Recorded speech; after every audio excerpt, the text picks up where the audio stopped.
soul food is for the soul. It may not be for the body, but it is for the soul. Like it's that comfort. Hey y'all, welcome back to Things Come Together, where we talk about the history of soul food and how we made magic out of our toughest moments. And good morning, sunshine. Good morning. Good morning. As y'all can see, we have another special guest, my cousin Kisha. Woo!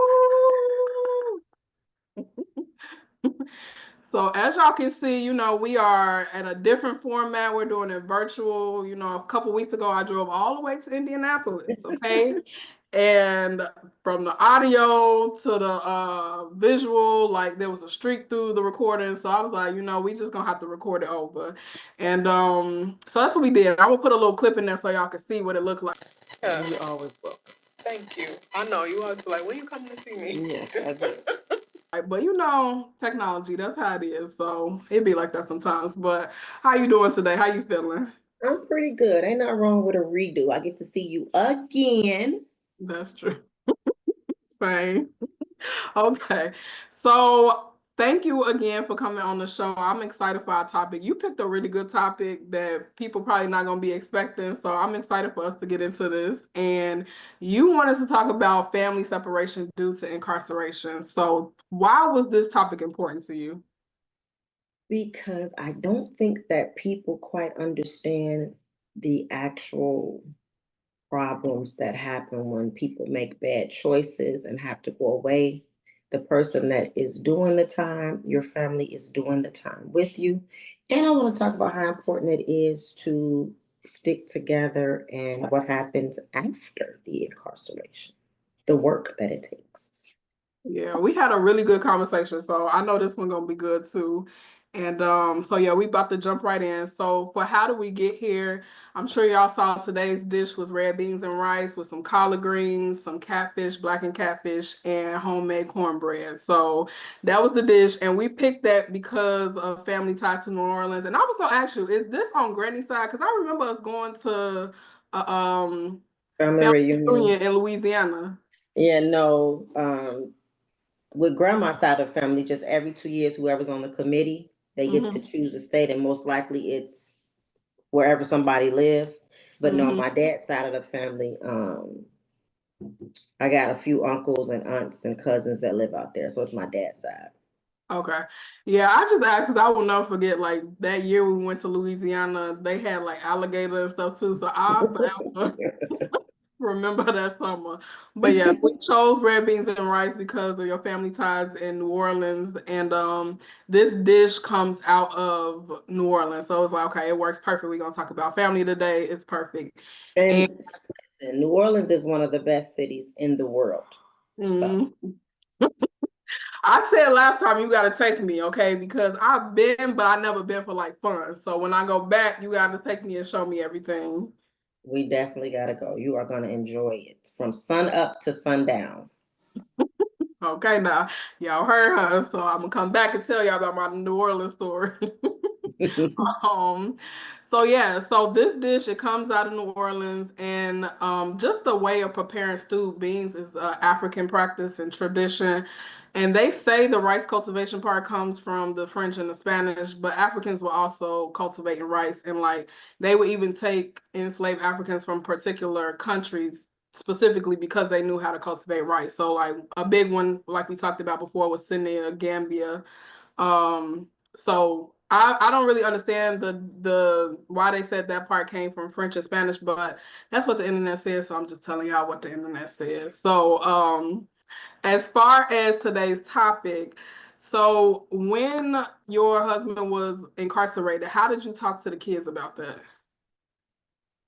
Well, until they got older, I strictly just said daddy didn't make a good choice and just kept reminding them how much their daddy loved them and that there are people who don't know where their dads are or people who fathers passed away. So I would just say, listen, I know your dad's not home, but he loves you and you Mm-hmm. know where he at and he's safe and you get to talk to him because those were the things that were important. That's right. That's right. Did they ever have like questions or like how do you feel like they processed it?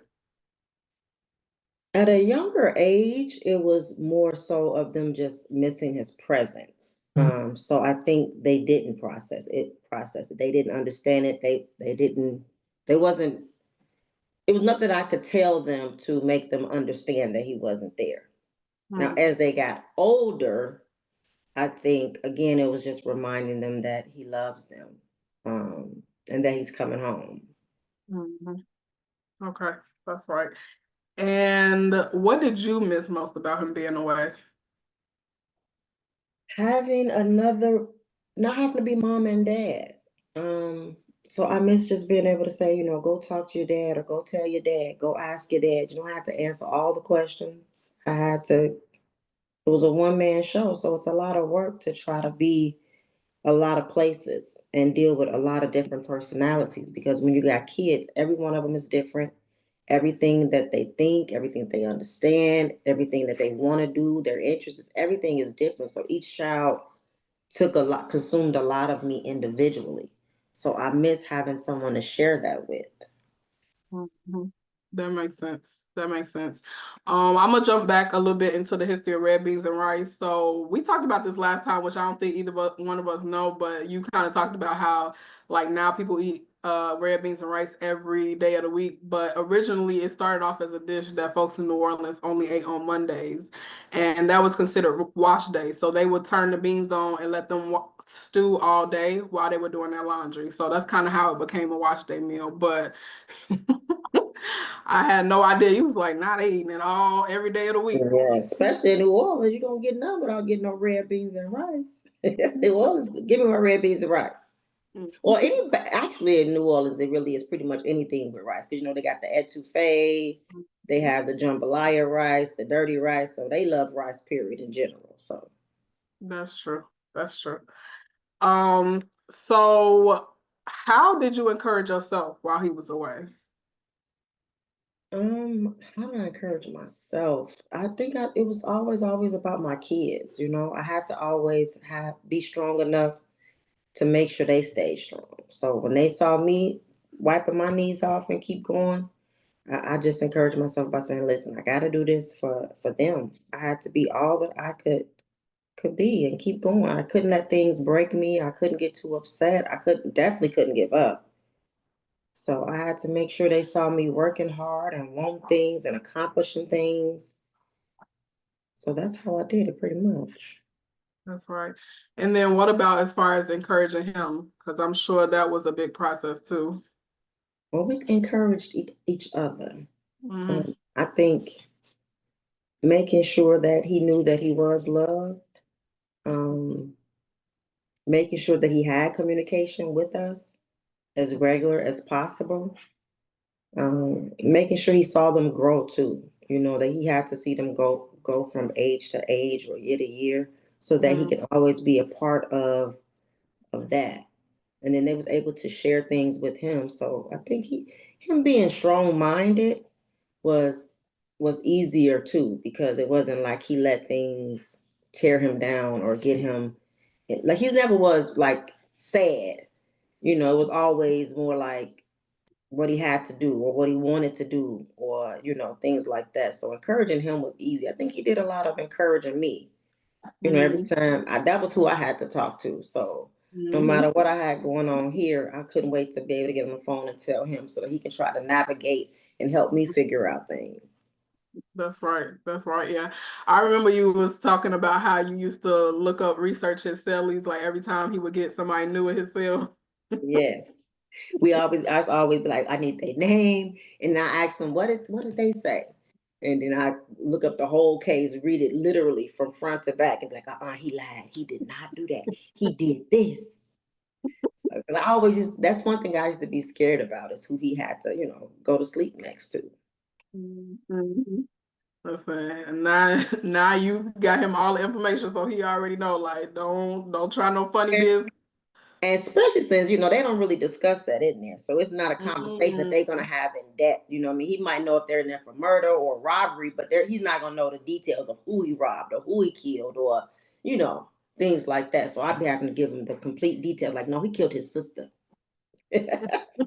Cannot trust him. Exactly. Okay. Very important details.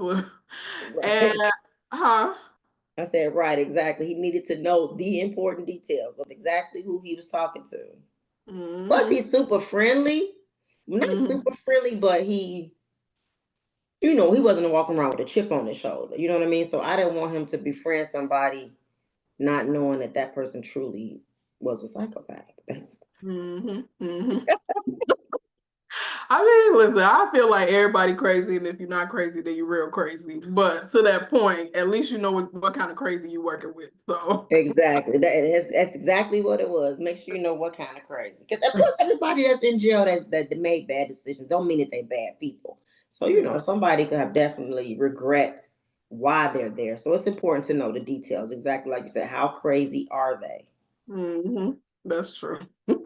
So, I want to talk some more about the history. So also, I didn't know this. I learned this really when I started making these like social media videos about dancing history. That the Haitians like so in like 1802 to 1810, they ended up doubling the New Orleans population because they were basically trying to leave Haiti because of the revolution that was going on. So it was basically the people who was losing the revolution. A lot of like the white landowning people. So they brought some of their slaves or enslaved Africans as well. And then there were also some free people of color that ended up coming too, but I had no idea about that. So there's also this idea that Haitians ended up bringing red beans and rice culture to New Orleans as well. And Hmm. it makes sense because red beans and rice is so big across the Caribbeans, like even with Jamaica and the rice and peas and stuff like that. So it makes sense, but I had no idea. Like I did not know that it was that much of a presence of Haitians in New Orleans. Yeah, me neither. But it's a lot of culture there. That's why I say when you go there, you have to actually experience all that New Orleans has because it's so much history from the grave sites to they have still have slavery plantations there, like the houses are still there. They also Mhm. have stories about there's a lot of rich black people that were there. I don't know the actual culture they were. Clearly they wasn't black Americans, but it's a lot of people that came and made their homes there that was of all different type of descents. It's so much culture in New Orleans, and they advertise it. It's on the buildings. It's on everything there. Like, just driving down the street, you'll see so many different murals and information. hmm What's your favorite part about New Orleans? I don't want to say the food because I think Chicago food is better, A close but competition. Look. huh? It's a close competition. I feel like they might be the closest to us. Right, they probably is the closest. I think I like the culture though. Like I said, it's just a lot of history there and a lot of different as far as seeing different things. You go down there, I like to even go to the graveyards. The fact that they have tombstones on top, they Mm, bury people on top of the ground. So I like a lot of the history that's there and all the buildings. Like the architect there is amazing. So I mm, really like that. yeah, yeah.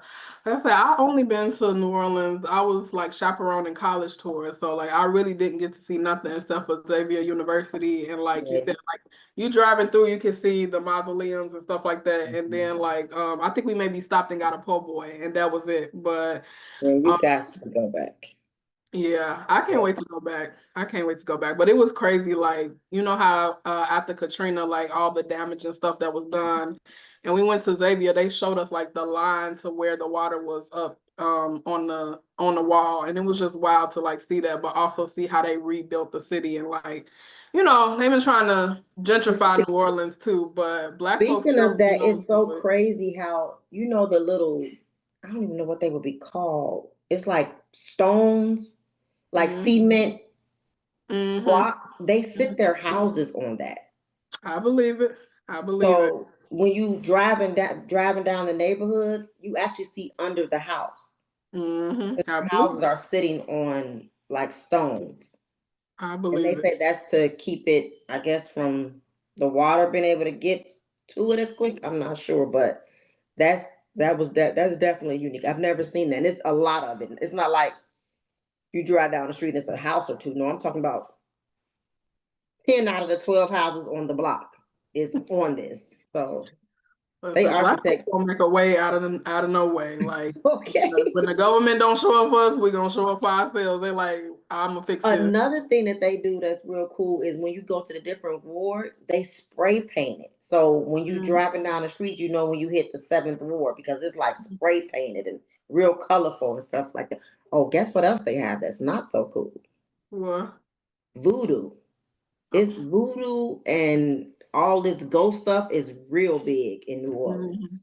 I mean, I don't really subscribe to the idea that like African and Black spiritualities are bad. I mean, I'm more so lean towards the Christian side, but I also see value in it. And I think that we were taught a lot of times that everything that we did before we came here was evil. But yeah, I do know that New Orleans is very big for voodoo. And I'm sure like the Haitian people coming over had mixed with that too. So But they have a lot of ghost stories. Like you literally, you know how you go on like a tour when you go to places, mhm. they have ghost tours. I believe it. I believe it. Yeah, it's interesting. Mhm. In those dance videos too, I learned about Congo Square. I didn't know nothing about it, but apparently it's this place in New Orleans where Africans used to go on the weekends because on Sundays, because New Orleans was colonized by the French, they actually had Sundays off as opposed to the British, which like nothing like that happened. But they could like practice their own spirituality and stuff like that. And even though a large amount of the enslaved Africans from the beginning came from Senegambia, as the British started to take over, it was more people from Congo. So that's why they ended up calling it Congo Square. And so Oh, they wow. could openly practice like African spirituality there. So I think it's interesting. Like, I don't I know. like the tarot card reading and the different things like that. I truly believe people have those type of gifts. I Hmm just don't like necessarily the ghost stories, and that's just simply because I don't like to be scared. So That makes that makes sense. I mean, I believe that ghosts exist, but I don't know. I don't know if I want to be around the ghosts. Like I can understand that, but if they got good energy, they can come around. But if not, right, if they the don't. partying ghosts. Right. So, um, so okay, so what was it like when he ended up coming back home? So let's just say after when it first happens, it's real devastating, right? But Hmm as the years pass, of course, you start to adapt, right? You understand where he is, and it's kind of just like in your daily routine. hmm Him coming home is actually hard, probably the hardest part, because hmm after being gone for so long, it's not so much as just him having to come back and get acclimated or figure out what's going on. It's everybody involved. Like the kids are like a new set of rules, or just having him present and not used to having that presence. So it's almost like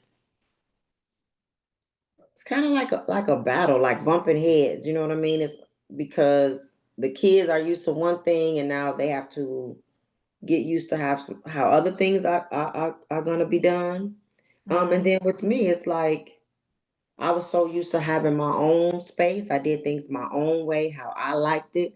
So even things as small as where the toothbrush holder is gonna go, or let's put a soap dish right. Like all those things is new. So it's a lot when they come home. It's a lot. You gotta make sure you understand how important that person is to you. So you got to be willing to make certain adjustments so that they're comfortable. And definitely make sure that you're speaking on what makes you comfortable, right? Because you also grew over those years. You're not the same person. So communication is like huge. You got to learn how to be able to express and find a middle ground, compromise on a lot of different things. hmm Yeah, and then what would you say was the best part of him coming home? Go ask your daddy. Now the kids got whatever going on. They're young adults, so they have sister battles and spats, and it's like just I think it was just yesterday. I said, listen, you got to call her. You could deal with that, and that I think that's the best part of it is that because we approach things differently. Hmm So it's certain things that I can get through to the kids a certain way, and it's certain things he can get through to the kids.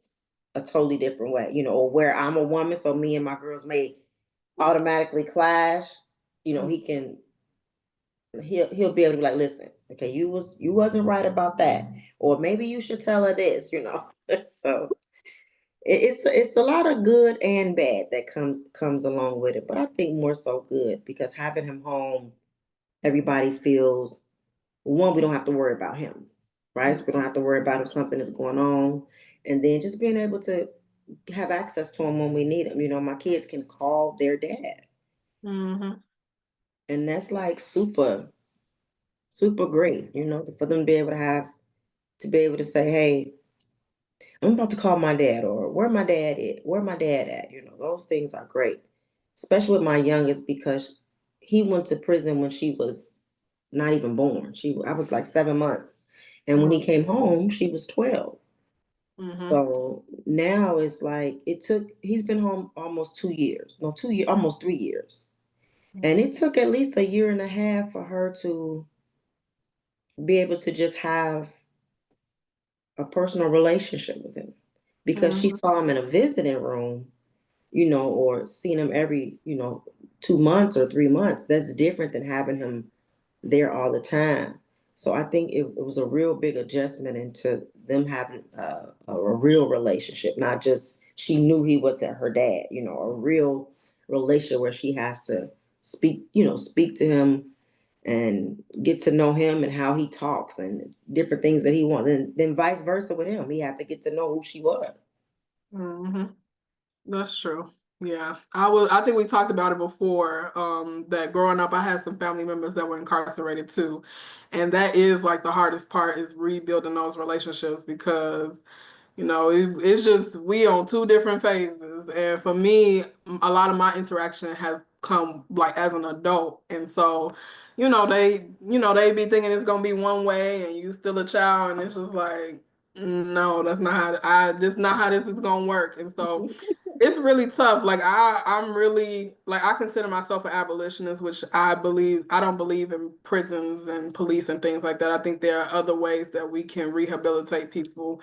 Um, but it is tough. Like even understanding like everything that people go through in jails, and like just really understanding that, I still have a very hard time like building those relationships. So I always think about that. It's like, man, I understand, but you still getting on my nerves. Like I think you definitely got to give them grace and give them time to, get used to how things are now, because it's definitely like time freezes almost for them in a sense, yeah. right? So a lot of different things, like I used to always tell him, because he used to complain, if he complained about the food or, what have you, I'd be like, listen, I know you don't want to know you get three free meals in a cot, but you get 3 free meals in a cot. I'm out here trying to pay for these meals. So it's a lot of different, just changes in the gas prices, like everything changes. So it's like they really have to get used to the time. I mean, it's just like with us though. You know how with the new administration, we got to get used to what's going on. So it's just like it's the same thing basically, and it just takes time. So that's one of the reasons that I wanted to have this conversation, because I don't think people talk about it much. That nobody really talks about what happens when they come home, and the challenges that they have and that you guys have, just trying to build the relationship and get back used to being a part of each other's lives. Mm-hmm. Yeah, it's I don't know. I can theorize it and understand all of it connected to slavery, how we were separated during slavery and all that stuff. Like I get it, but it's just rebuilding those relationships is so, so hard. So I'm really glad that we're talking about this too. And I wanted to ask you, and you talked about it. Oh, well, we kind of talked about this topic already a little bit, but you actually have a different viewpoint on whether or not you feel like prison can rehabilitate people. So that's really the question. Like, do you feel like prisons can rehabilitate people? Yes. And remember, I think I told you this before. I don't necessarily think the prison rehabilitates them, it's the person, Mm, right? So the prison is just a holding place. but it's all about your mind. So does the person want to be rehabilitated? Because rehabilitation is definitely just like us not being there. It's choices that we make. We got to understand the choices that we make, understand that there were consequences for those choices, and most importantly, is it worth it, right? So while they're in prison, when you say rehabilitate, I think it's more so what they have planned for themselves going forward, right? And what do they plan on doing in there? Like he used to always tell me, I learned how to deal with people in there. So that's a choice, right? He could either chose to constantly, bump heads or argue or fight, or what have you, or he could try to learn that there's people in this world that you're not always going to agree with.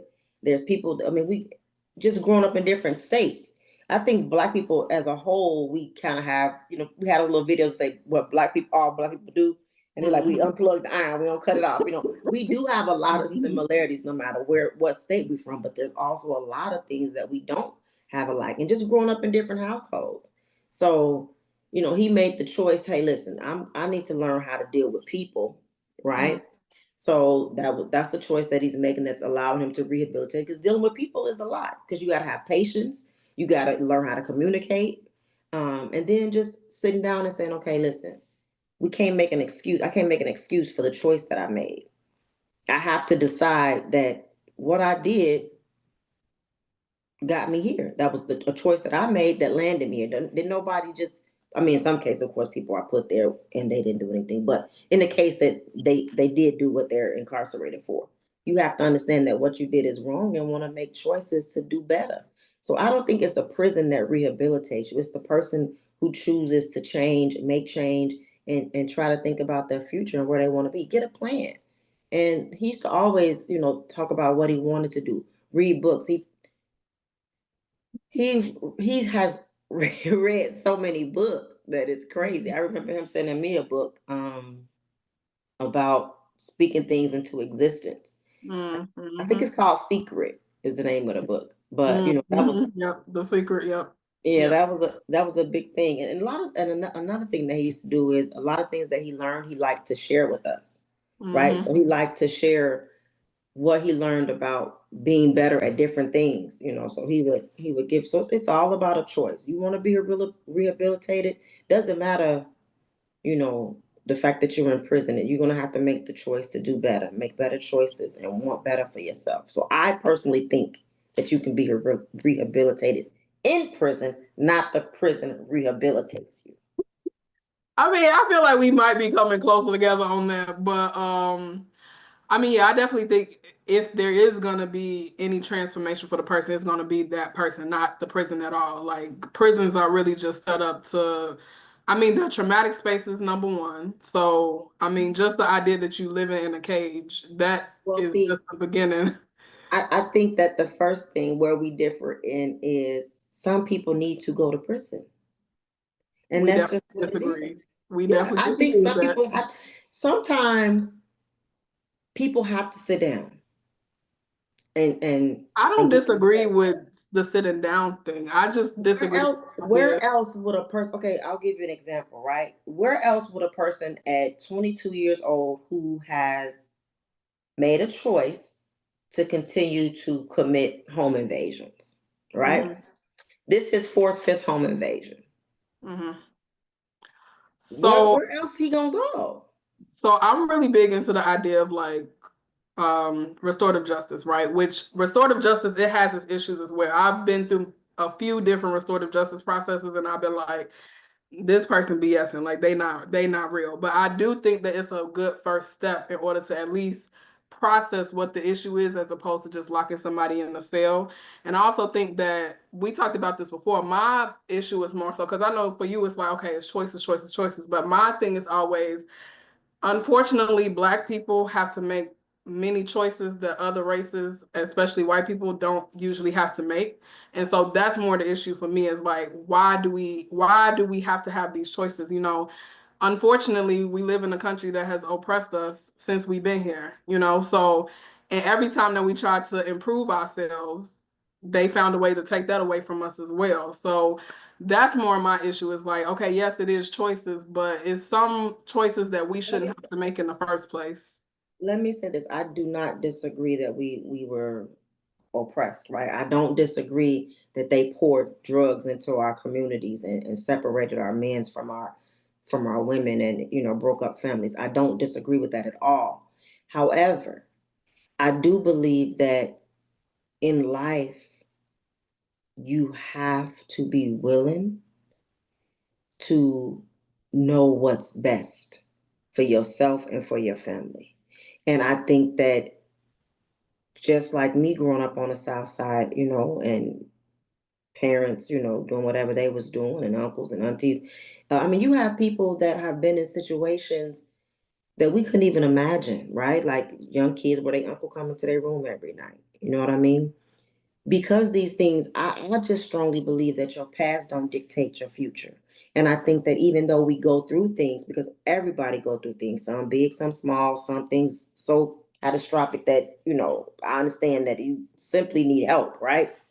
But no matter what it is that life throws at you, you have to be willing to make the decision and the choice to say, hey, I have to do what's best. Given that I have this set of circumstances, right? Where you're born into a family where nobody's educated, nobody's pushing for education. Um, a lot of people are making minimum wage, right?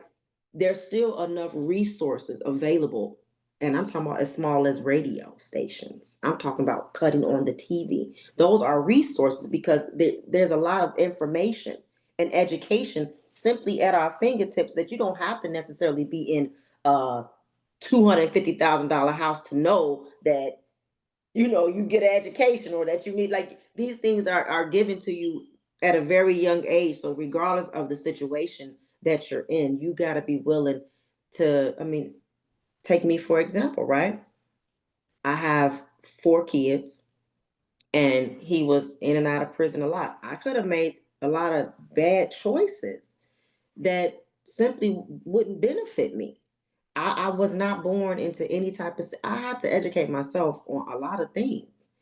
I had to grow, I had to learn, but I had to be willing to make the, even if when I made a bad choice, I had to be willing to understand that choice and say, okay, I can't do that again. And I feel like when a person constantly makes bad choices, I think that sometimes you have to sit down, whether it's forcefully or non-forcefully. You have to sit down.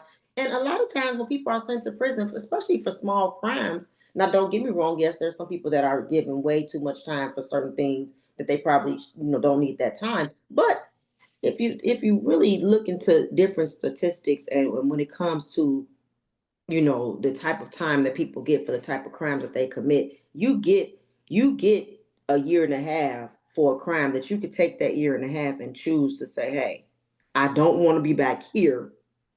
I don't want to make this decision. This place ain't right for me, right? So that's why I feel like some people have to go to prison, because a lot of people go to jail 2, 3 times before they're even sitting down for 5, 7 years. Which is the point of, like, it doesn't really rehabilitate. If you got to go back so many times, it's not rehabilitating. And honestly, the reason why so many people go to jail in the first place and then end up coming back is because most crimes are crimes of poverty. And it's like, we live in the richest country in the world. Like, why are people not have the resources that they need in order to survive? Like, yeah, yes, you did make the best out of your situation, and it was hard, and you still make the best out of your situation, but people find other ways. I mean, we've always done this. Black people have always found some way to make it happen, and we always get in trouble more than anybody else. So how Like, do you explain, if we just narrowed down to it being 100 Black people, how do you explain 50 making better choices than the other 50 not? How do you explain that? I don't think it's better choices. Like, somebody going and getting a minimum wage job and still can't afford their housing, that's not a better choice. You're doing what you can, but I'm also not going to blame the person that go out there and try to make a better situation for themselves. Like, we talked about this as well. Like, for the most part, a lot of people don't want to work minimum wage jobs because you still cannot afford to live. Like, way back, maybe like 2012, when I first came back to Chicago, the minimum wage was less than $15, and you needed at least $17 an hour in order to afford rent in this city. So it's like even when Right, people but what complain, you're describing now is not a black people issue. That's a country issue. I'm talking specifically when we're talking about our people, right? Because but I'm fine with you saying black every people issue were is worse in the oppressed. black community though. Every issue that exists in this country is worse in the black community. That's Right. just reality. What I'm saying is that some of the things that you're mentioning is not a black people thing. So I'm strictly trying to keep us, when we're discussing black people being oppressed and us being in situations that basically, like you said, we don't have a choice because, like I said, they threw drugs in our communities.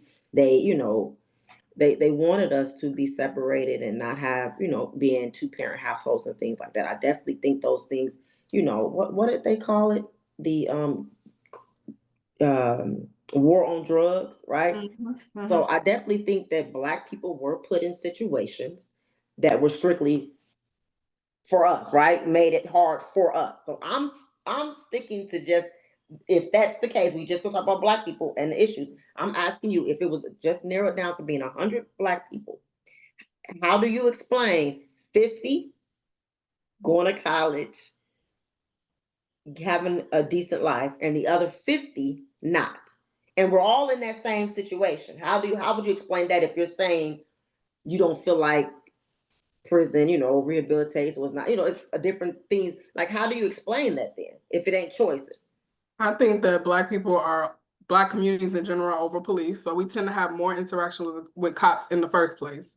So many of the crimes that and this is the main reason why I'm an abolitionist, is because most of the crimes that black people commit are not specific to black people. Everybody committing a lot of these same crimes, but because our communities have more police in them, we're more likely to be in prison for it. Like people talk about marijuana a lot and other drugs a lot. Like white people doing just as many drugs. They just not going to jail for it. They selling just as many drugs, but they just not going to jail from it. Like we don't make no drugs. We don't got a direct line to no drugs, but yet we go into prison for it more because we just happen to have more police contact. Like I mean, I understand that as well because I live in a city where the police station closes at 8. So, you go to an inner city or a bigger city, police stations don't even close, at or all. it's police stations. Like for here, if you call 911 or you want to go to the police, there's not a place to go to the police. They have Mm-hmm. to meet. You have to say, "Can you meet me at Burger King?" So I do believe that there is more police in inner cities and black communities. But I'm sorry, I still have to say, has a lot to do with choices.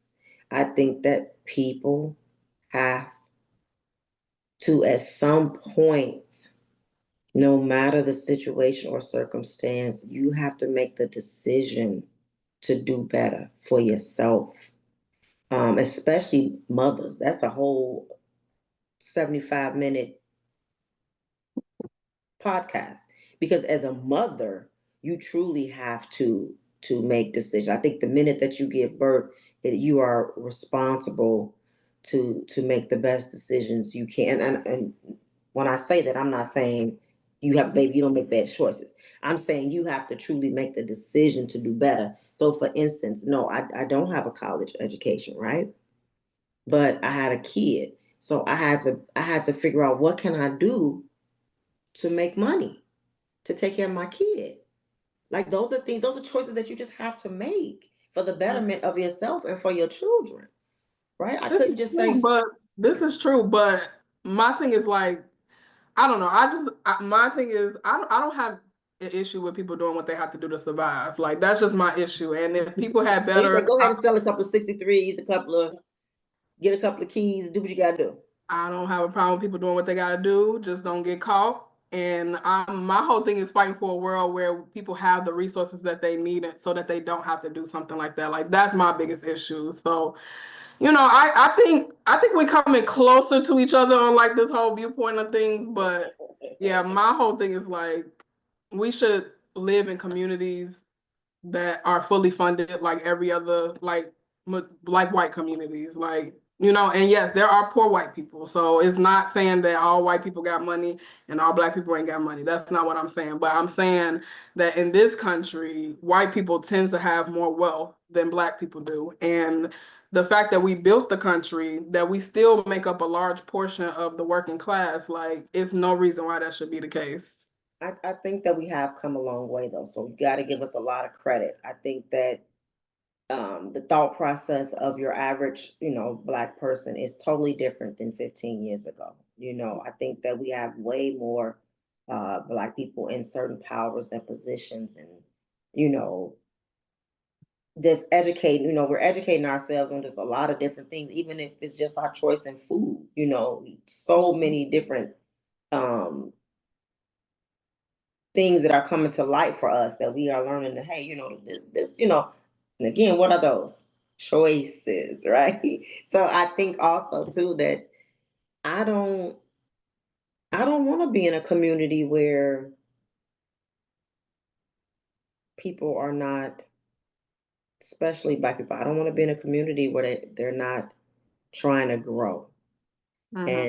And you gotta try to grow. You can't continue. I mean, I want my 3 acres and a mule and my restitution. I want it too, but Mm-hmm. I also know that while I'm wanting that and feel like I deserve that, I also got to know that I got to work hard, and I got to be able to make sure that I'm making good choices and decisions to keep me and my family, one, out of prison, and two, together, right? I got to be able to pour into my children everything that I know about everything. That's one thing for sure. During the time, I wasn't dishonest with my kids. Younger, of course, I didn't tell them as much, but I never been dishonest. That's with nobody. Even with you, if you think about when you were a kid, I lay it all out on the table, and I think that's important. We gotta listen. There ain't no sugarcoating. Know this, know that, if I'm broke, I'm broke. If I got some money, I got some money. If I needed to go to the dollar store and just steal that, I just stole that. If I like, you gotta be honest. My whole point though is like technically that's a crime, but like we all have had to do things that we need to do in order to survive. Like that's really my point. Now there are levels, yeah, but that's more my point is like Well, see, you talk unfortunate. about things to survive. I guess I'm more so talking about selling drugs, home invasions, robbing people, taking people cars. Like, I'm talking about people that commit the type of crimes that is like they want to steal a car and go ride around and have fun. And they do this three, four, No, five people are not times. doing that. People are selling those cars. Like people are not for the most part just stealing cars to like joyride. Like they're stealing cars and making money off of them. And you can Well, tell. when I was younger, they stole cars, called them steamers, and we used to drive in them because it was fun. Okay, so I know during the pandemic, everybody was talking about the Kia boys. The Kia boys were stealing them cars and selling them, and it would be lots where you could go and see all of these stolen cars at. Now, why our so-called well-paid police are not re-putting these cars back to the people who own them, I don't know. But either way, the people was collecting cars and getting money off Not collecting cars. They collecting cars. collecting cars and getting paid Oh and my. paying kids to go get them. But I don't know. I mean, I just believe that all of those crimes are crimes of survival. But I mean, I get your point as far as like most people do not want to be incarcerated. So the best way to not do it is to do your best to not get incarcerated. But like unfortunately, we live in a reality where Black people are just more likely to be incarcerated for the same thing that everybody else is doing. But yeah, we just don't have no leeway around it. I mean, this I country get was it. built You're on basically crime. saying we're not given the opportunities from the start that a lot of different nationalities are given. And I understand that and I get that. I do. When he's been in prison more than once. And, I can tell you the very first time he got arrested, I didn't think twice about what he was doing was wrong. I thought more so, damn cops.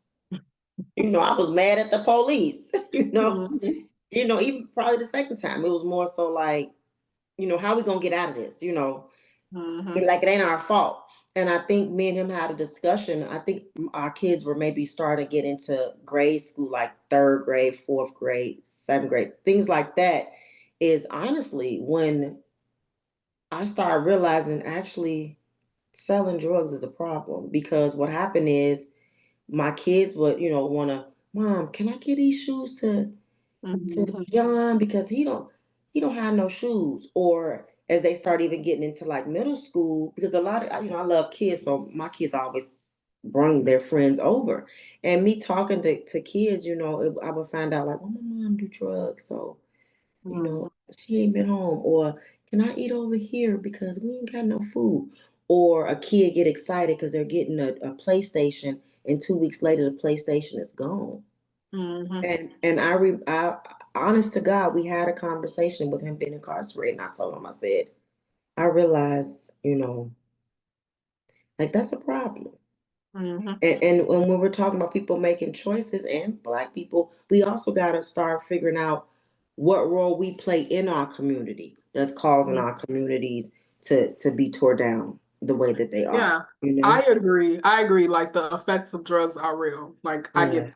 But I think a lot of the same circumstances cause people to do drugs. Like I just think that it's an issue on both sides. And unfortunately, a lot of times people in our community have to pick a side, which is like, we shouldn't have to do that. Like all kinds of different people go to drugs for all kinds of different reasons. A lot of it we know is mental health based, depression, anxiety, numbing the pain. Now, I think that's more of a new generation type thing. Now, let's just keep it a buck, Mhm. because my parents' generation and before that, drugs was what they call it when you drink for on the application they say how many drinks you have, do you drink for, it's a word that they use. But for You have a, recreation.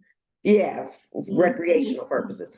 Drugs were a recreational thing to do back then. Literally, I'm telling you right now.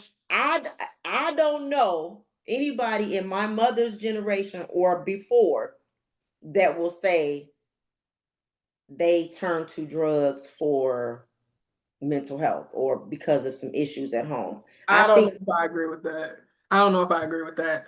now you know me. I done asked 100 questions to everybody I run across. Any drug, any crackhead I know that's been around my family, I'd be like, "Why you get on drugs?" I promise to God, I have asked these questions, and a lot of the answers. And I'm gonna say, out of 40 people, I've asked at least 25, and I'm not telling you a lie. I'll be asking, I'll be talking.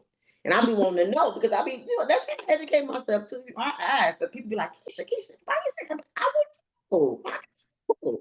But yeah, and I'm telling you, out of the 25 people that I asked, I'm telling you right now, all of them have told me they play Russian roulette. I don't know if you know what that is, but they put, and then, Yep. they started, first it was shooting blow or Hmm. heroin. Is a I'm better gonna say word. now we I'm on the gonna, same page. The last time you said blow, I was like, but yeah, I'm I gonna was hook having a ghetto. I didn't moment. mean to say blow, but I was having a moment. yeah, heroin. They started doing heroin because they thought, just like the rappers, when they rap about it, they be like, I think that they literally tell me that they started doing it maybe at parties or because their friends was doing, they wanted to try it. Mhm. That's really what they told me. I've had no one tell me, now my cousins, who I've had cousins who do drugs, and I've I'm like, why would you do that? Like, I can't understand. And their answers would be more so of, man, like trying to cope with life, trying to escape this or, doing that. So I think that that is a more common thing now, that they're turning to that for mental health or different problems. I think we have more language for it now. Like our parents, they do not process the whole idea of mental health at all. And so for them it is like, oh yeah, I just needed, I Yeah. wanted to Peer experience pressure. it. Right. But they went through some very traumatic stuff. Like our parents were around during the 1960s, like watching people bomb black communities. Like, you know what I'm saying? Like that does something to the psyche. And I feel like a lot of times they just have a hard time processing like, okay, yeah, it was more going on than like they want to admit, so to speak. Yeah, but now that's another different podcast too, because I honestly feel like, just like an old Talk about car. it all here. You at the right spot. Look. Listen, just like an old car, I honestly feel like everything older is stronger. Mm, So to say that, I understand that they did that, but I just feel like nowadays I don't want to say weak because like I said, I don't want to take away nothing from mental health and things like that. But I do feel like things are not as people are not just built the same. Like the type of things that you can go through or type of things that they see. I just feel like the older the better, the stronger. I won't say the better. I say the stronger.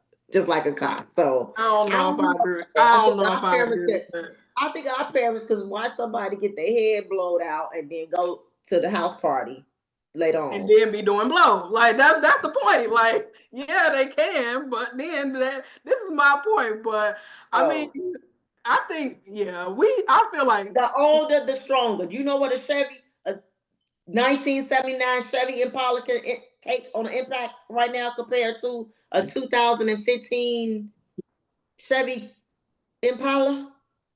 I It's mean, gonna break up. yes, the materials are a lot different, but Yes, the I older the think our stronger. parents just did a better job at masking their pain. But that's neither here nor there. But I said that was another podcast.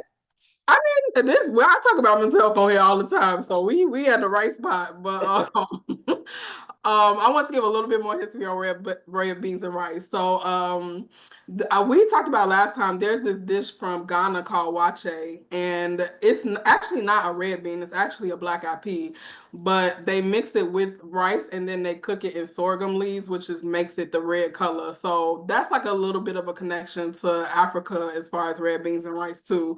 So yeah, it's interesting. I've had that before at the Ghana Fest here in Chicago. Mhm. And I think it just wasn't, that person might have been a little overwhelmed with the event. And so it wasn't like really, really good. But I still give cooking props to Ghana because the best jollof I've ever had was from a Ghanaian. And like as someone who's part Nigerian as well, I will be shamed for saying that. So I'm I not think gonna you're a little biased because I gotta try it and tell you who make the best Okay, so when you jollof. come back to Chicago, we're gonna go to some Okay, a Ghanaian and a Nigerian restaurant. okay, I'm holding you to it. And I've been pushing you on this. We going to Cuba too. We don't know when, Right. but we going to Cuba too because you got Yes. family in Cuba. So we going. Yes. Yes. Mhm.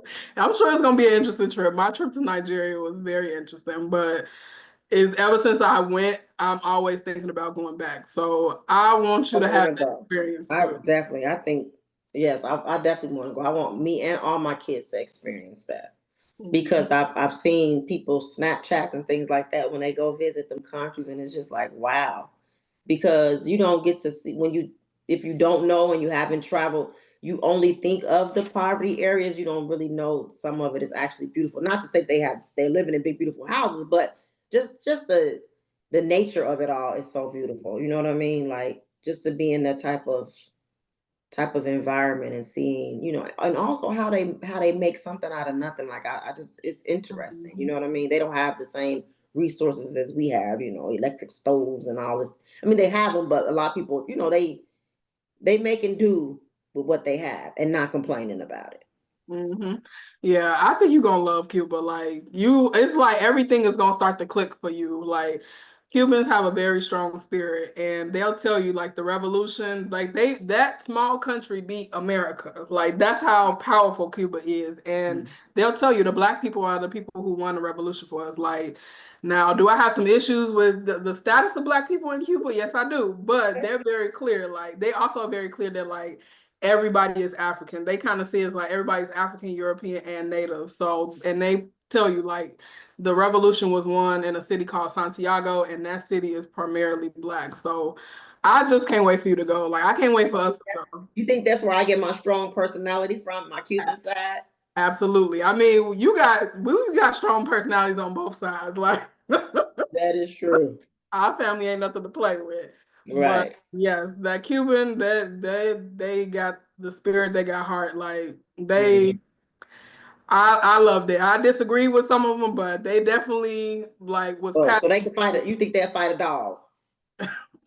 First of all, they don't even Cuba, and that's what that was so interesting in Cuba. So in Cuba, they like have a bunch of like stray dogs, basically. Like dogs Mhm. are very free in Cuba, basically. When I went, I was like, okay, everybody and everything is free in Cuba. Like the fact Right. that It's like, and they like because we had a tour guide and a tour bus driver, and he just like went outside one day and found a dog and just started petting it. And me, like, I'm warming up to dogs, but I wasn't really a dog person at the time. So I'm just looking like, it's a lot of damn dogs around here. Right. Yeah, you know what I mean? I'm not no dog person. But Mm-mm. they love like it was like seeing a squirrel, honestly. Like that's how it was. Wow. And the dogs, like they just free and people just love them. Like it's just so much love in that country. Like I don't Mm. know. Yeah. So I can't wait for it. And I can't wait for you to take me to New Orleans, New and Orleans, we all yes. gonna go to the continent and go ahead and get that done. Yeah. And you're supposed to take me to We Jamaica going too. next summer. That's where we going next summer. 2026 summer. We going. I'm down. I'm down. And you're supposed to take me to Jamaica too. Oh yeah, Lord, we got 2 trips in a year. Okay. So I'm down. Um, and I want to ask because you like have we talked a lot about your partner, but you have some really like wow stories in this whole situation too. And so you talked a little bit about how your youngest, the baby, Mhm. was born while he was incarcerated. So like what was that process like being pregnant with him being away? Well, the pregnant part was not too bad, but delivery day and after was a lot. Mm, I think I definitely went into like a depression, for the first month or two. And it was almost like being a robot. I think moms tend to be robots sometimes, but mhm, especially in moments when mentally you feel defeated, mhm, financially, um, devastated.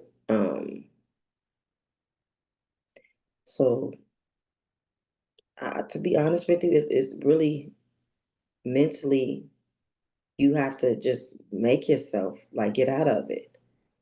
I could have fell deeper into it, or I had to, one day wake up and say, okay, what can I do? You know, mhm, um, this this particular time when he went to prison, which was the longest time, the time that we're speaking about now is the time that he was away for 12 and a half years. mhm, Um, so this particular time, it was more so I had to just really, really figure out what I was gonna do to survive because the police had froze my account, his account, our joint account. I was 7.5 months pregnant, so I was about to be going on maternity leave, trying to even get to work anyway before the maternity leave was a lot. And also making sure that my kids, because when you first go to jail before trial, you're at a county jail, so visiting is quite more frequently. So my kids were able to see him like I think it was like every weekend. mhm, So that was a lot. I was taking care of a new baby, going to the prison every weekend, trying to figure out how I was going to eat and survive, and dealing with all of that because also when he first go to jail, the kid, we don't have a conversation, but he might not be coming home for a while. So I mhm, think when it first happened, it's not so much of dad's gone. It's almost like he just over there. He finna come mhm, home. The kids don't mhm, quite understand that this. So I have to operate in a sense like basically like he just taking a weekend vacation every weekend for for a few mhm, months. mhm. So yeah, that was a lot, and it is a lot. Yeah, I can only imagine. I know you talked about too though when she was born and you took her to go see him for the first time and you were showing her to everybody. Yeah, because like I said, when he first go to jail, you're in a county jail, so you go so often, and usually it's the same people because they're in the same pod. So visiting is the same for everybody. And after you go there for about a month and a half, 2 months, it's like you family. And remember that these are women because we're going to a men's, so it's basically all women. So you got mothers, aunties, sisters, and kids. So when I first had the baby, um, I think I waited till she was about 6 weeks, and I Mhm. took her to the jail. And as I'm coming in, I'm showing her to everybody like, All the inmates. They was excited too. Yes. I'm still friends with, some of those women from that time because like I said, when that first happens, it's such an emotional, it's such a crazy impact because of course it's all of a sudden, right? You don't wake up and say, "Oh, you're going to jail today." So it is a huge emotional time that you're experiencing. And in a situation like that where you're going to a jail, every week, every weekend, and you send the same people, you guys really get connected. Without, it's not a conversation either, it's not like you sit down like, yeah, no, it's like a automatic love or family that you build. So some of the women would bring snacks for the kids. People that I didn't know until that moment. If I wanted to have 5 minutes where the kids wasn't right there, it's like, go with Susan downstairs, mom. Mama coming. It's like a family that you build in those moments.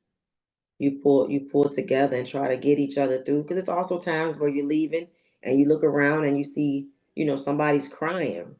You just kind of like I said, it's not even anything that you talk about. You just kind of go and give love or hold a hand or offer a meal and just try to get through. Yeah, that was a lot. You Yeah. almost made me really think about that moment. That was rough because he was always home for the other kid's birth. That was the first time he was not home for that birth. So I really had to, and then I end up hemorrhaging. So I could have lost my life. I woke up to a bed full of blood, and so that was a lot. It was a lot. Probably the stress more than anything. I'm sure that's why it was a lot different for you. Yeah, it was. It was very stressful. And then I wasn't home. I didn't live in Chicago. I lived in another city, so I also didn't have, I wasn't surrounded by love. So it was a lot. But you made it. Yes. Made it. Listen. She's gonna be 14 now. Wow. I'm Every not. time I see her, I just be like, that's the baby. Like, She's getting big quick. hmm For real. But then my oldest being 28, I still be like, hmm hmm it's one thing to say your oldest is 16 or 19 even, but 28, like, It's getting real. She I'm used to be the 28. baby. She used to I'm be it. 28 and she's 28. Yeah, time is flying. These kids get big quick. You just told me you was what, 45. Now you 28. Look. Is we recording? You said 45. You giving the people what they want And, to see. and I'm just joking because I think I've told you this before. I love growing. I think that everything that I've been through in life, and I am who I am. So I love the fact that I'm getting older. I actually love it. I don't feel no type of way getting older. So I was just joking. Yes, I am 40 and fine and much wiser than I was at 22. And you can see. I told you this last time too, that I feel like just y'all being back together is bringing Mhm. out a different side of you too. Like you a lot more like at peace, honestly, now. Mhm. And I know that it's one because you do have somebody to share that responsibility with. And then Mhm. also you don't have to worry about just his safety, like the family safety. You know what I'm saying? So I love this era of you. Like you just like, you just be, you always been that girl, but you really just like sitting in it now. And I really Yeah. love to see that on you. Yeah, I definitely noticed that I'm a lot more like not quick to respond to, because it's like I know somebody has my back, and I'm not attacking the world alone. Hmm So it definitely brings a different type of calm. I get activated if I need to, but I don't have to as much. You know what I'm saying? It's like, hmm Yes, we know that Leo fire energy is still in there. That Chicago is still in there. Look. and Cuban, don't forget about that. We didn't And talk about Cuban, right? And Cuban. it. Yes. I always say too, like, his birthday is one day before mine. So he's like he's very chill. Like I always say, we chill people, but when we do get fired up, it's usually not the best scene in the world. Because do not get him fired up, honey. Do not. But the good thing about it too is I don't think I've seen him fired up since he's been home this time. You know, growth. And then you know what, him growing also helps me grow. You know what I mean? Because when he first got home, I was like, you know, so seeing that he's more open to listening and understanding and working through things a different type of way is definitely allowed me to be able to, spread my wings and sit back and relax and not worry, like you said. I mean, it's other obstacles, but it's not as challenging because he's here to go through those obstacles with me. So it's definitely a better feeling. Yeah, y'all balance each other. People like y'all give me hope. I'll be out here like these Negroes, but y'all making it work. Choices. What you say? Choices. Remember, you got to be like, nope. That I saw a video the other day and said me out here dating, and she went on like 3 different dates, but soon as she saw something she liked, she was like. So I think that's what make sure you be like, yeah, no, no time. It's called no time. Get somebody else to do it. I get rid of people quick. That's not the issue. The issue is when they start, pretending like they one way, and then you come to find out on the other side that they not. That be the issue. But getting rid of them. So you be meeting their representatives, and then eventually it's like, listen, you held on strong. Your representative held on for a whole year, like. Everybody else was like, you got to go. But now you have to understand that that's also getting to know somebody. So we can't just say it's the representative. It's the whole process of getting to know somebody. Like my grandma used to say, you gotta be with somebody all seasons. So we can't just say it's always just the representative. It's getting to know them, and then you realize that you don't like the person that you're getting to know. I'm trying to tell you, I done been with people for 8 months, a year, and then all of a sudden you totally different. Who is this person? Like, who are you? Who are you? That's horrible. Oh, that's horrible. It happens. I mean, we all, for the most part, they say have a representative, but some people can hold that rep a little bit longer than the rest of us. But I wanted to ask you too, because you had to be on the run for a little bit too. And I wanted you to talk about that too, because that was a wild story. Shoot, where do I begin? Let's start with, let's start with the most important, and that is going on a run wasn't just because I decided I wanted to be defiant with the police, right? They put a warrant out for my arrest, knowing that it wasn't me that was doing anything. So it was more so a tactic to make him do jail time. And so when I was on the run, I think the most important thing to me was I didn't want to be the one to tell him, so when they come and say, hey, you could do 30, I didn't never want to be the one to be like, yeah, do that, So it was like I was willing to,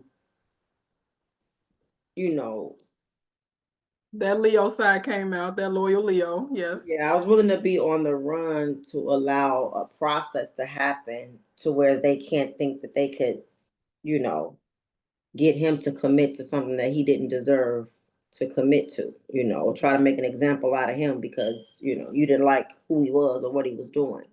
So that was the biggest reason that I went on the run. But as far as the experience of it,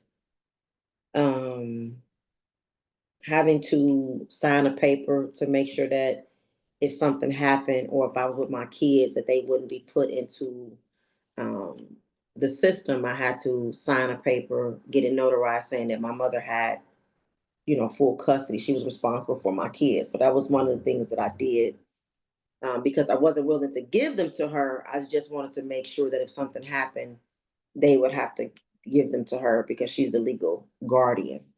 Mm. And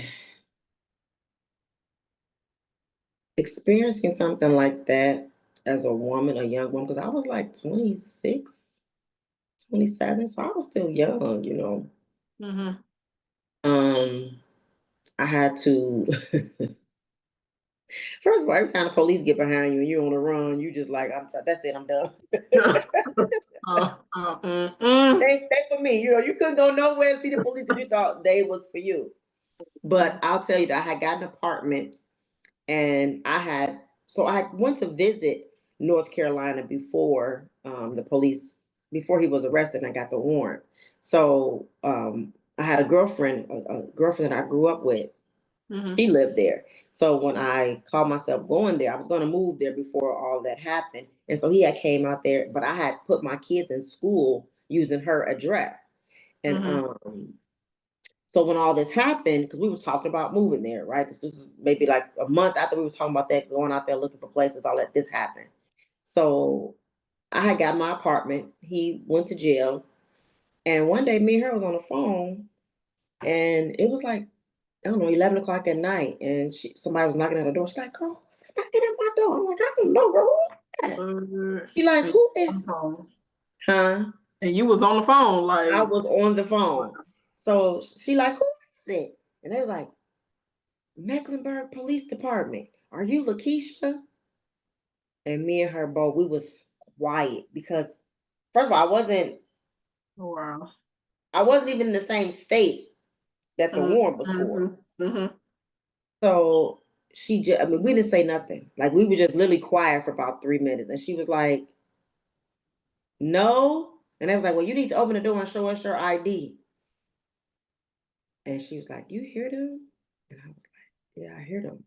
And I think that was the reality of they're getting closer. You know what I mean? So that was like a moment that was just like, oh my God. She opened up the door and I'm on the phone. Okay. I know. This is And they like, "Let me see your ID. Let me see your ID." And she's like, "Why this my house?" You know, this is my house. Why that shit my They like, "Ma'am, if we don't see your ID, you will be put in handcuffs." And they was like, "Can we come in?" She's like, "No, you can't come in. You have a warrant." And they was like, "Well, show us your ID." So she had to show them her ID or whatever. And I could just hear them talking. And so, "Do you know who Lakeisha is?" And she was like, "No." And they was like, "That's not true. She used this address." And she was like, "So what do you mean? Somebody broke the law." She's trying to Mm-hmm. Mm-hmm. get them to think that they just crazy. But I'm sitting on the phone the whole time and I'm just like,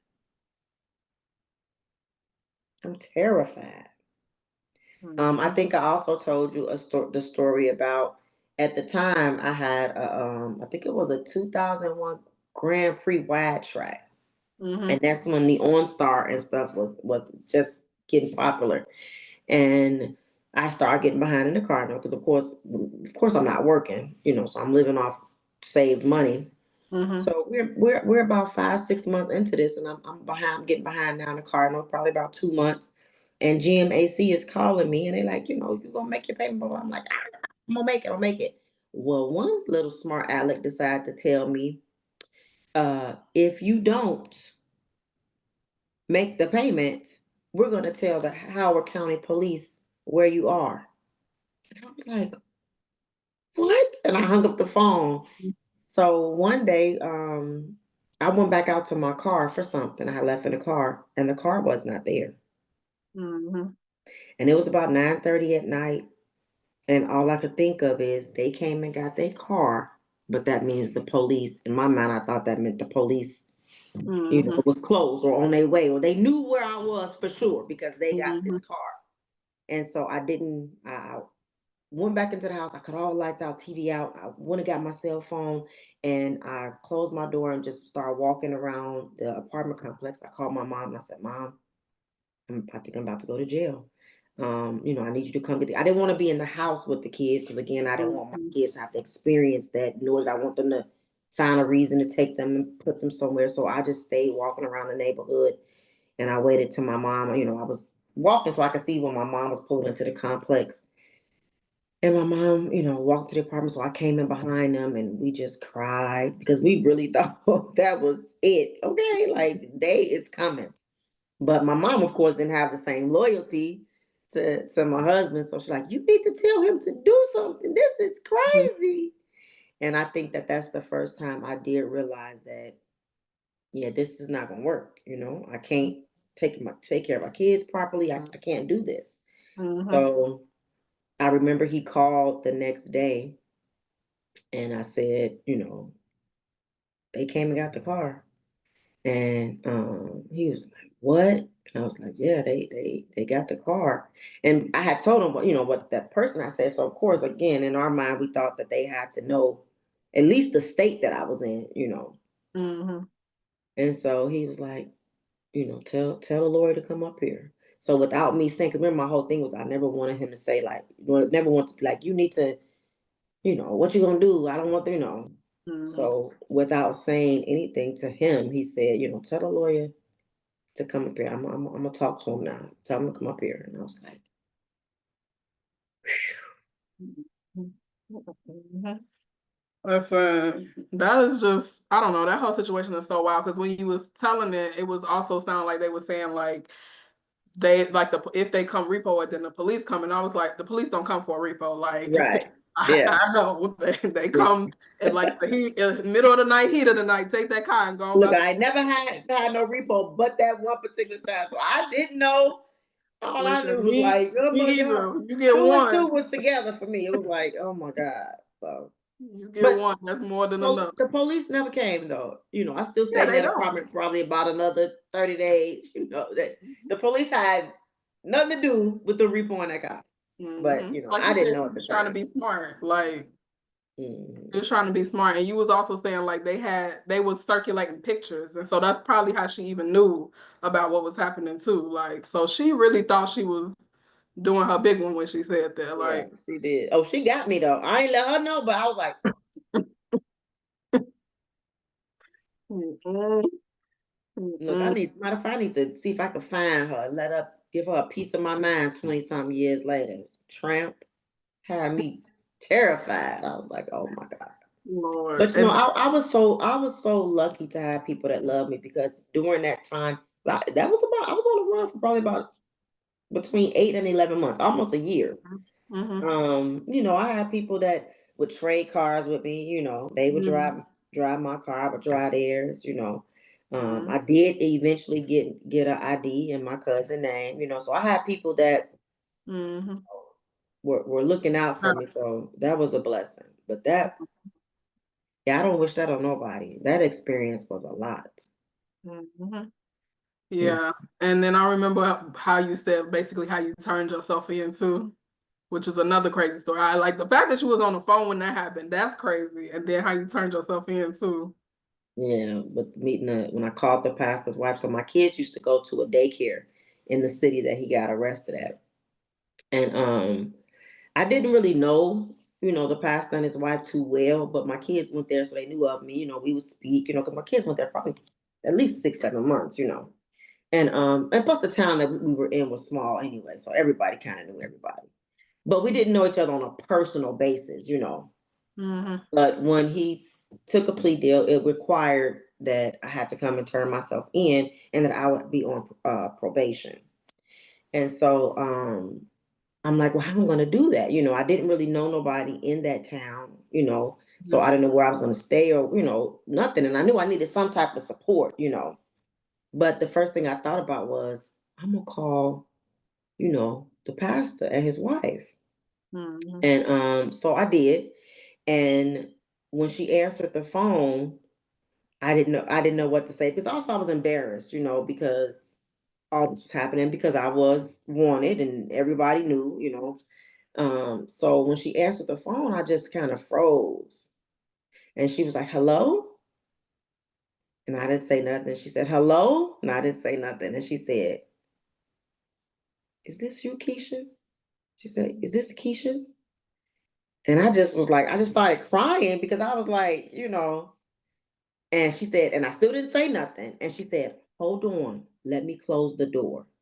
And Wow. I could hear her put the phone down. I hear her step in, and then she closed the door. She came back. She said, "Baby, are you okay?" And that's when I said, "Yeah, I'm okay." And she said, "Where are you?" And I said, "Well, I gotta come up there." And she said, "For what?" And I said, "I have to turn myself in." I said, "But I'm scared. I don't trust them." And she said, "Well, I'm gonna have the pastor go up there, take a look at all the paperwork, make sure that all you have to do is turn yourself in, and that you'll be released immediately." And I was like, "I'm so scared." She said, "Don't worry." She said, "I'm gonna be there with you." She said, "Call me tomorrow." And she gave me a certain time. She said, "Call me tomorrow this time. I'm gonna let you know what I find out." So I called her, and she did. She had the pastor go up there. They knew it. They talked to the sheriff, or whatever you would call the person in charge of the jail or whatever. And he said she don't even have to undress. She'll be in and out. And so she said, "So what's our next step?" I said, "I guess I'm gonna catch the bus." So she said, "Okay." She said, "Let me know what time the bus lands, gets here, and me and the pastor be there to pick you up." And sure enough, as I'm pulling up in the ground, I could see her and pastor standing outside the car waiting for me. They took Wow. me to dinner, and they was there, so that when I turned myself in, they was there. So when I came back out, so yeah, Mhm. that was a blessing. So I had good people in my life to help me get through those type of situations, but that was a lot. Mhm. Listen, I say it took us 10 episodes, but we got a positive church story. Right. We we love a good pastor. And it's a lot of toxic Yes. people in churches. It's just some shenanigans going on in there, but it's a lot of good people there too. So shout out to them. Yeah. She passed away some years ago, because of course after all of this was done, I had another child. He was home. I attended the church and made sure I paid tithes Mhm. to that church, because I'm still so grateful for that moment, because had it not been for them, I really don't know what I would have done, you know, honestly. I mean, yeah, I probably could have went up there and done it, but being by myself through that situation, or not knowing, because you cannot. I said you could be a real rehabilitator, but I didn't say I trust too many Caucasians. So I don't know. I was Say like, all that. Look.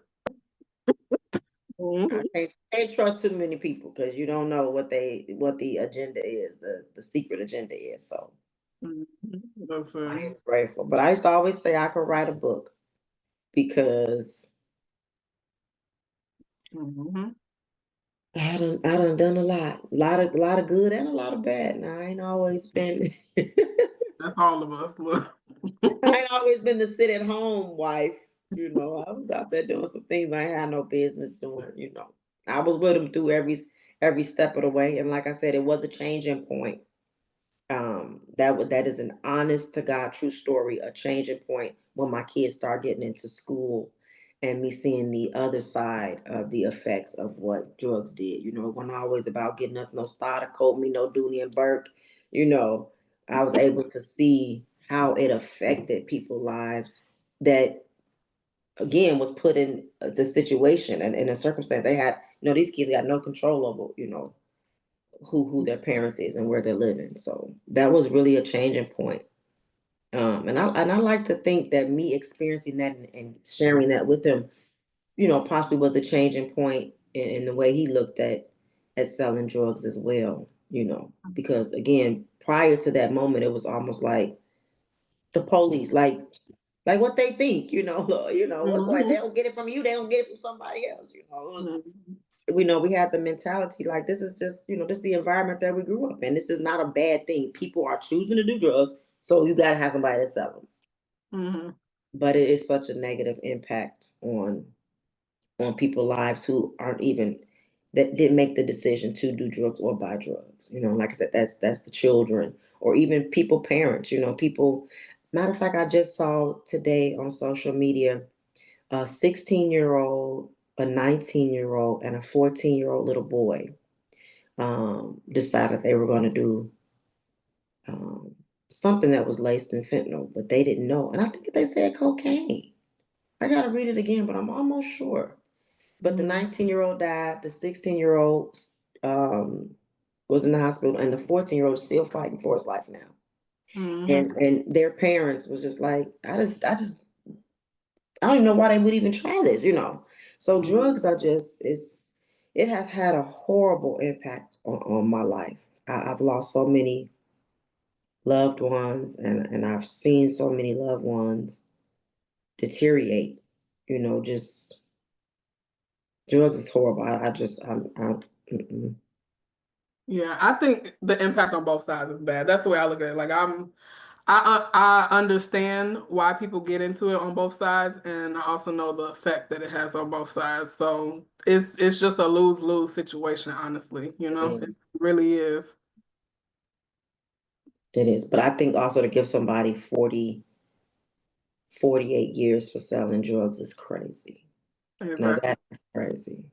And they Exactly. sentenced him. Could you imagine that day?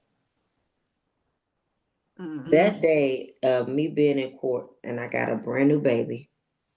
Um, and the judge say 40 years and 8 additional for being a habitual offender. And I'm like,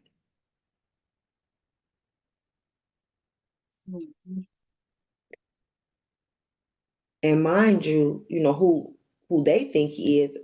For me, this was just dad. This is the person who, you know, makes sure we financially okay. This is the person I laugh with. You know, this is the person I sleep with. So it's just like, for me, it was like, how do you give him 40? Like, do you know him? Like, you Right. couldn't know him to say that. Right. Exactly. So how did he end up getting out early? Because you said he only Um, did 12 of those 48. well, so first, the time that he went to prison, it was still only 50% of the time. Okay. Now it's 85%, you know, but at the time it was still 50%. So it's 24 that he had Hmm. to do. Um, but they have a program um, that you can get into, I guess something, I forgot what they call it. It's not like a work release center. It's a full program where you have to get out, you have to stay a certain place, follow their rules. They kind of, it's supposed to help build, you know, do credit. They send them through classes. Like it's a lot different, but it's a program. So that's how he ended up getting out. Is that he applied, he requested or got a lawyer to see if he can get into this program, and Hmm. he tried more than once. I remember the first time he tried, they were saying that he had to do the habitual time, which was 8 years. So Hmm. regardless, he couldn't get out before that. Hmm. Um, So that was the first time. And then the second time was more so the judge who sentenced him just was like, you don't deserve to get out, you know.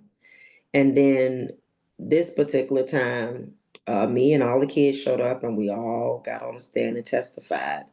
And one of the things that I said was, he's coming home to a different circumstance because his kids are not kids anymore.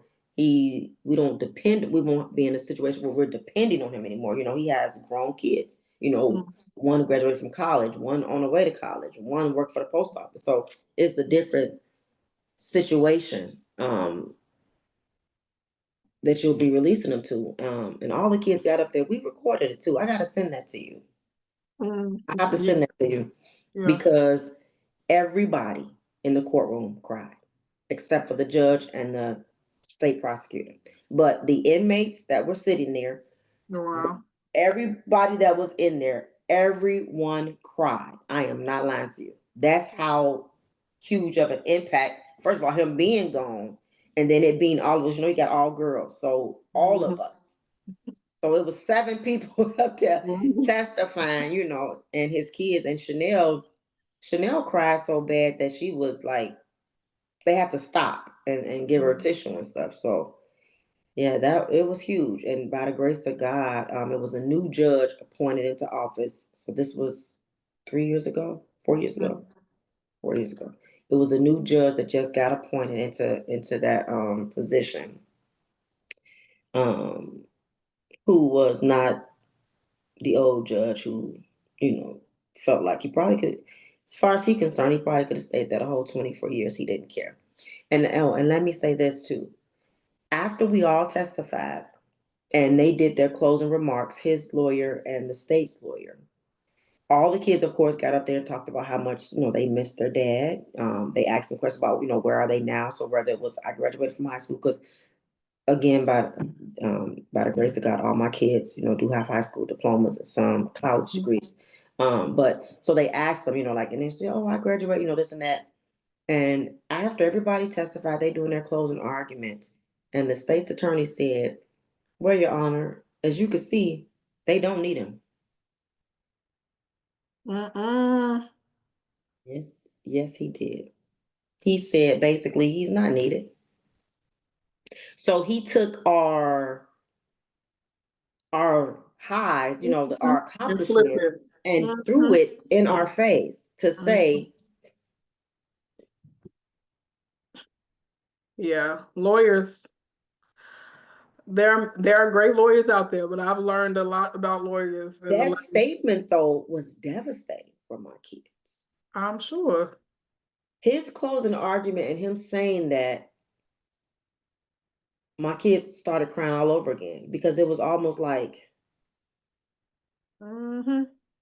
and I remember when he called later that day and he was like, it was almost like we wanted to retestify because it was like, maybe you're not understanding that it was him who helped through a Hmm. lot of that. Because see, I guess in their mind, when a person go to jail, it's like they're not thought of, or they're not, they didn't quite understand our family dynamic. And our family dynamic was, a lot of things he played a major role in because he was still a big part of our lives. You know what I mean? So just getting the kids, just say even when they became adolescents, one started smoke weed, it was like, you need to talk to your daughter, so Hmm. he fathered from where he was. Hmm. Even if it was literally, I would schedule a visit because look, we coming up there this day because she's doing this and you need to talk to her. So that was our family dynamic. And it was like he threw all of that away as if he was no longer a father or a husband anymore because he was incarcerated.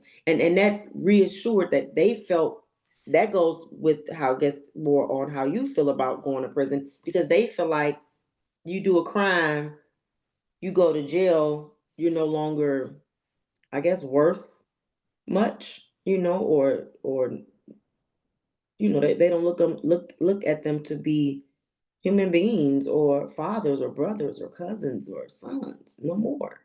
And that's just not the case. Yeah, that's wild.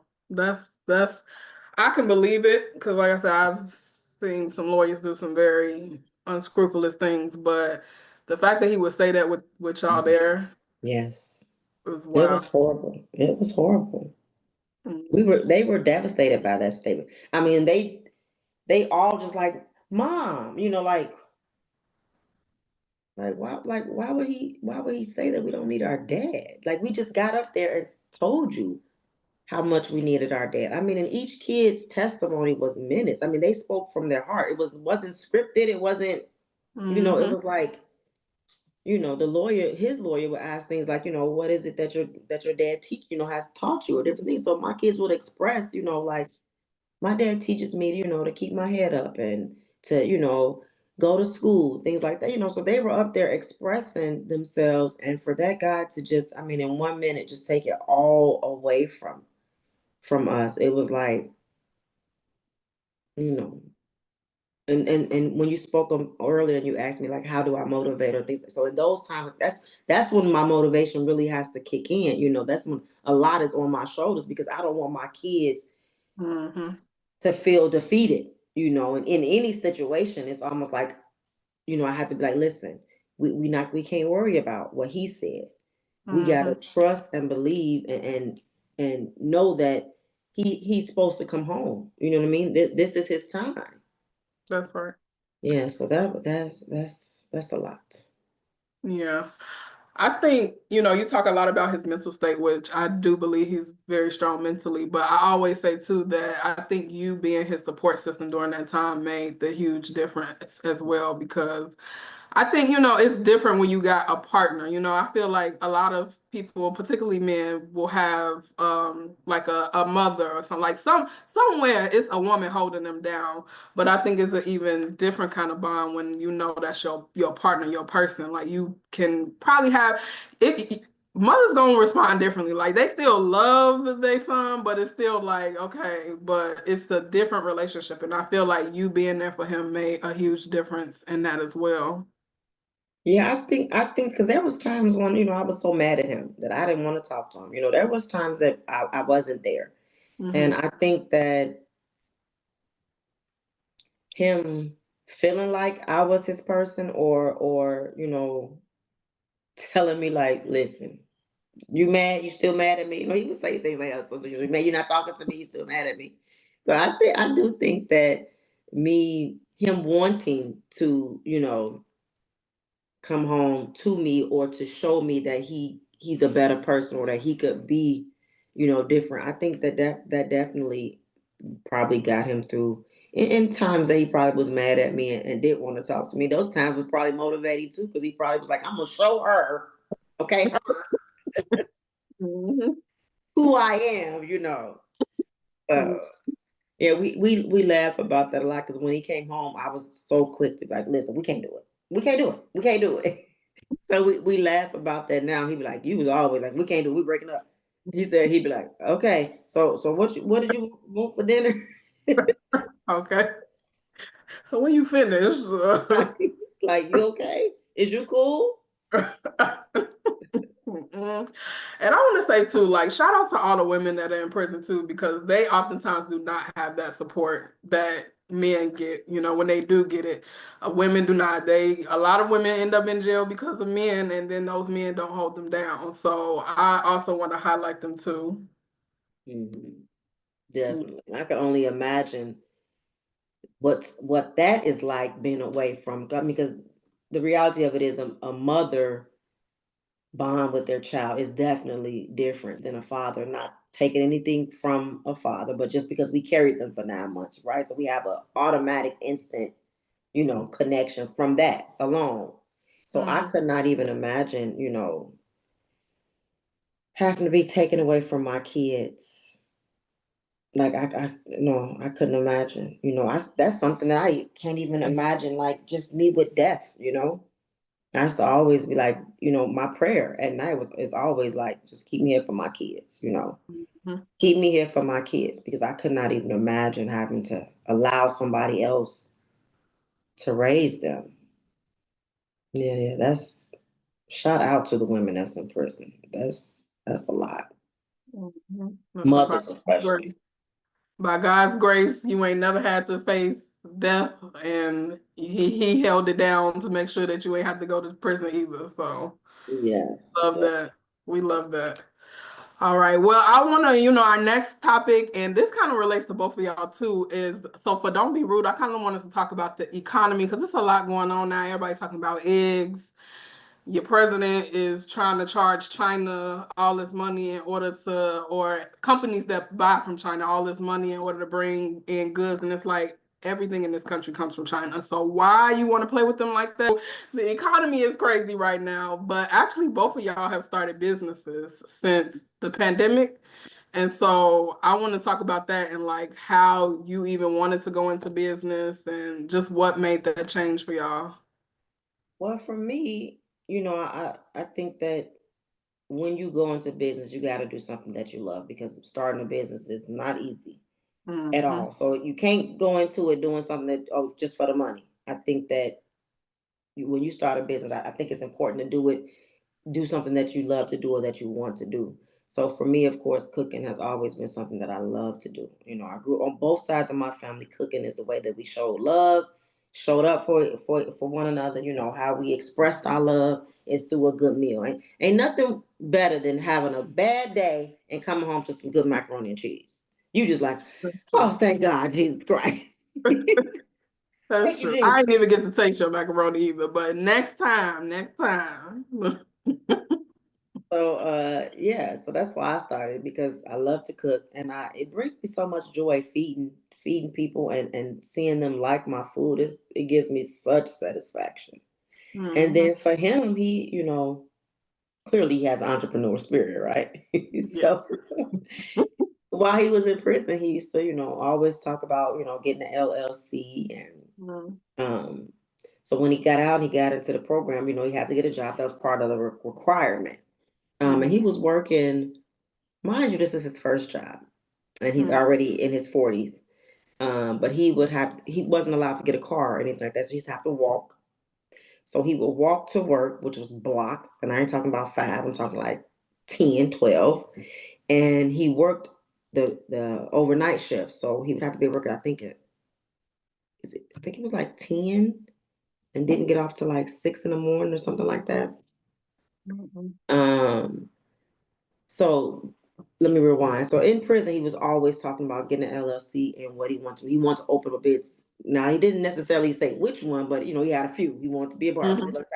He learned how to cut hair in prison. He also got his high school diploma and his associate's degree in prison. So he read a lot of business books. So he didn't know exactly what business he wanted to open, but he knew that's what he was going to do. So when he came home and he got that job, he was working there probably about, I don't know, I would say 7, 8 months. And he was like, listen, that job is not gonna get me nowhere. And one day he was like, I'm quitting my job tomorrow. And I'm like, come Yeah. again? No. Like, yeah, I mean, if I don't quit this job, I'm gonna keep working the job. And I was like, but you gotta keep working the job until you get another job. He's like, no, I'm gonna quit this job and I'm gonna focus on the job I want. And so by this time he had already, thought about, box trucks and, things like that. So yeah, he quit his job and that's what he did. Mm-hmm. How long in between when he quit and like how he was able to start things up? Well, right before he quit, he had already applied for the LLC. Okay. So we already had a name, an EIN, and things like that. Was looking at, we opened up a business checking account, because again, this is what he always wanted to do. So certain processes was already like, we're gonna do this, and then we're gonna do this. Yeah. Yeah. So I would say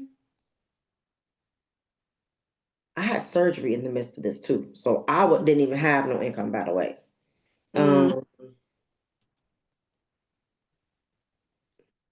I said about a month and a half, 2 months.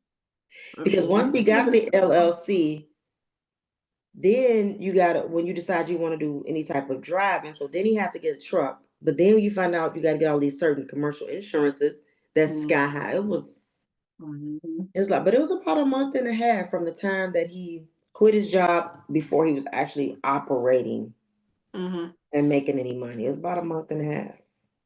That's not that bad of a turnaround. Like I know it felt probably like you better figure this out. You better figure something out. But a month and a half, that's not that bad. So at least, like you said, he had some things in play and he was able to kind of pull it together fast. Yeah, because he was already thinking about it. Because that's another good thing about when you are. Just say it. Look. Dealer. I think that a good drug dealer, right? You know how to have a plan. You know how to. I used to always say, we used to always joke about that, but drug dealers are businessmen. Like, For and sure. a great drug dealer is a great businessman. For sure. So, he always had the wheels that just keep rolling. He's still like that. Every day he called me. You know what I decided? This is what we're gonna do today. I'll be like, but like you said, we balance each other. So sometimes I'm like, baby, honey, We ain't doing all that. no, we're not doing that. We're gonna do this first. Then we're gonna do this. And then he's like, okay. But I'm just telling you. And another thing he always tells me is he has to speak, because I always like, baby, what are you talking? Like, what are you talking about? How are we gonna do that? He'd be like, you have to understand, babe. You have to always speak it and know what your next move. We can't just say this is a plan. No, you have to actually talk about the plan and get the plan. I'd be like, okay, but that plan shouldn't really take place for about 6 more months, right? So, yeah. Shout out to him. I feel very connected to like the manifestation part of it as well. My manifestation be taking a little bit longer, but that's okay. Working out. But it's interesting because I had to learn that lesson. This last time was out of my control, but before I had to learn a lesson of not quitting a job. So the fact that he had enough in play in order to, be able to turn around as fast as he did, shout out to him. Shout out to him. And do you feel like seeing him do it kind of gave you the motivation, like, I could do this too? Yeah, I mean, because that's also how I started. So I always wanted to do it. I always wanted to cook, but he was like, "Hey, babe, you can do it. You can do it." He actually wanted me to quit my job and just cook. Mhm. He still says that all the time. Like, look, I feel like if you don't quit and invest fully, like this is where the money is. And I'd be like, I don't know about all that. yeah, he has definitely has more of an entrepreneur spirit than me, but he definitely motivated and encouraged me to do it. And then when I do cook and I'm like, try this, is it good? Like, no, you know it's good. Like, stop asking that, you know it's good. So he motivates me in making sure I know, listen, you got it. Mhm. You don't have to I ask, believe don't in yourself. question it. Yeah, you could do it. Listen, them cornbread muffins you had. I could only so when I was there, you made chicken, macaroni, cornbread muffins, and oh no, you made green beans, Oh, green which beans. was Okay. fire, and I had them too. So the green Yeah. beans was fire, the muffins, and we ain't gonna tell your secret because they gotta Right. pay for that. We ain't telling that, but um, best cornbread muffins I've ever had. So they were delicious. And I'm so proud of you. I'm so proud of you. You started selling quickly. You like, okay, we about to get this, and you still going. You've been going like. But and that's nothing but all the kids. Everybody, it was like Unique's like, mom, we finna order these off Amazon. Like, everybody just thought like, no, you could do this. We gonna film it like this. You can do this. You just get some Mhm. cars. We gonna go on Canva. So everybody just chipped in and we all, I think that's one thing about us, my immediate family, as far as me, him, and our kids. We definitely do like as soon as one person be like, you wanna do that? Like everybody gets to, chiming in like you could do that because if you could do this, well, I could do this. I know this person. You got this. I got this. Mhm. So that's how that all worked out too. And another thing about being a drug dealer is when he, of course, while he's working a job, drug dealers know how to see a number. Mhm. So, it was like he didn't quit a job and have nothing. You know what I'm saying? It was Mhm. he didn't spend his money like, Mhm. like I would, or somebody who don't really have that entrepreneurial spirit, Yes. you know. So Mhm. Yeah, that was another thing.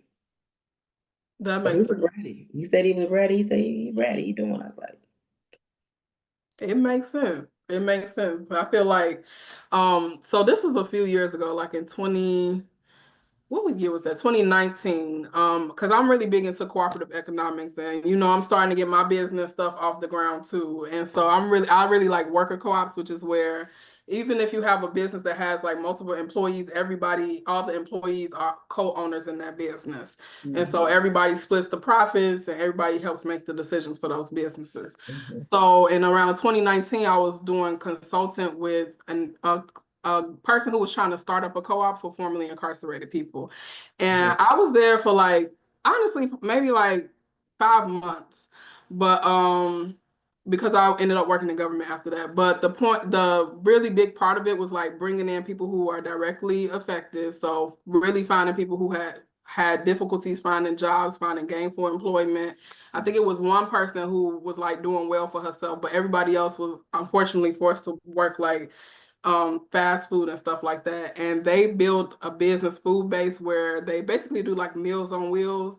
And they mhm, make $60,000, $70,000 a year and formerly incarcerated, which is like amazing. And they really built it from the ground up. Like they have capital.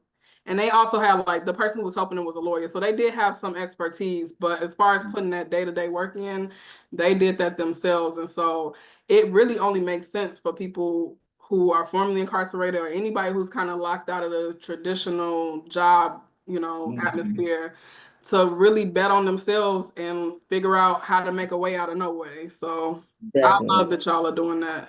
Hmm. Yeah, because you definitely got to bet on yourself because ain't nobody else gonna do it.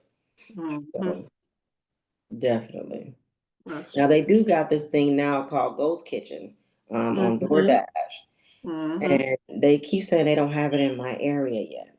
but it's coming. And I just got a feeling once that opens up and I could sell my food on DoorDash, that's it. I That could is definitely see it. absolutely it. I could definitely see that. And I know I Yeah, was just about to okay. ask you what you want to do with it. I know before you were saying a food truck too. Yeah, I want to do both of those. Like if I could do a ghost kitchen on DoorDash, I mean, I'm Mm-hmm. gonna be able to finance the truck Mm-hmm. quickly, not finance truck, buy a truck quickly. Because that's Mm-hmm. another thing. I don't, because my kids like, Mom, why don't you just go, finance? I was like, that's the problem. I don't, me personally, I don't want to get in a business already being behind. You see what I'm saying? I want to buy a truck, not have to worry about making sure I do this to pay for the truck. I want to buy the truck so that way I'm able to, let my income come in. And because, you're going to lose money when you first open up a business, just getting it together. But so I don't definitely don't want to be worried about, food costs, storing the food, having to throw food away, and pay for a truck. I don't want to do that. Mm-hmm. Now, talk to me next year, we'll see. But as of right now, that's just the choice that I'm making right now. So I could always go and, you know, owe somebody 27,000, 33,000 for a truck, but that's just not what I want to do. Yeah. Well, we're gonna speak it to existence, as he be Yes. saying.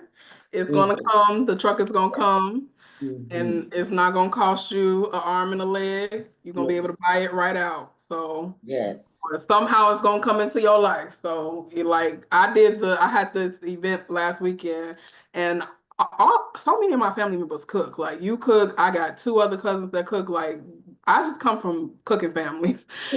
One of my cousins, he was like, he actually got a food truck. He's like, we're gonna have to talk, like we're gonna have to do some things. So it's like it's gonna come to you. Like you already putting the work in, you say it out loud, and it's Mhm. gonna come to you. So Yes, it is. so I'm excited for you. I can't wait Thank to see you grow this business and just continue succeeding in everything you're doing. And you just done did so much. Like you have raised a beautiful family. You raised four strong thank you. daughters. You held your husband down. Like I'm so thankful that I have you too. Like you always checking on me too. And like I'll say too, like you my big cousin, but you really give big sister energy too. Like you always been like, this is what you need to do. You need to do this, don't do that, da da da da. So I love you so much and I I appreciate love you too. I'm really glad that I have you in my life and thank Well, you. I'm glad I have you in my life, and I appreciate you, and I'm proud of you too. And Thank you. keep pushing. All things will come together. That's right. That's right. That's right. Okay, so the last is greatest place on earth. So we do affirmations. So what's the affirmation, some positive energy you want to put in the air? Encouragement. Uh, get to it, get up, get it done. And it all gonna come together. You gotta put out what you want. So put it in, you're gonna get it out. That's right. That's right. So we affirming everybody that has the dream. They may not have put in the work yet, but you can do it. You just got to start. You just got to start. So That's right. Move with love, loyalty, mhm, honesty, and love. that's right. That's right. All right. Well, we're going to see you on the next one. Bye. Bye.